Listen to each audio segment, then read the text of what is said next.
وقد استمر مرض حياة على مدى عامين كاملين جعلها جليسة كرسيها المتحرك. أول ما ببيتها توفت ولفتني إيدها وريدها وقفت، وديت الدكتور زينوها قالوا بيها جلطة، آخر شيء أخذوا من ظهرها.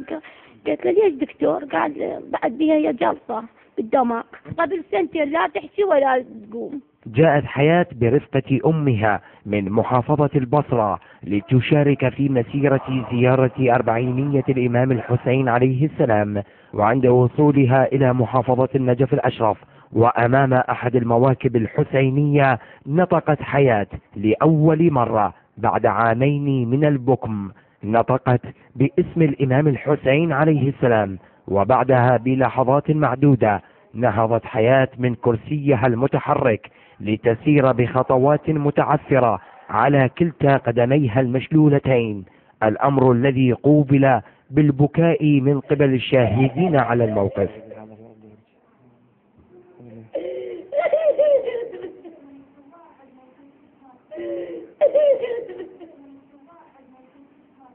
يا واجدة اي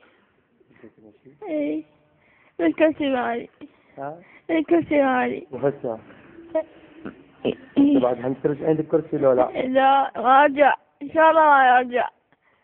صاحب الموكب بادر على فوره وبعد تجمهر الناس حول حياة بنقلها إلى منزله خشية منه لئلا تصدم من شدة الفرح وحشد الزوار حولها. الجنازة ابنها صار لها سنتين ما تمشي وما تحكي ما تنطق، فجبتها بالبيت استضافتها من قد الزحم اللي عليها صار. الناس عافت المشي وضلت واقفينها يعني صار اكيد بواجه مو طبيعي. صار اطلع برا بالشارع اشوف الناس منتظرتها يعني شوف تطلع.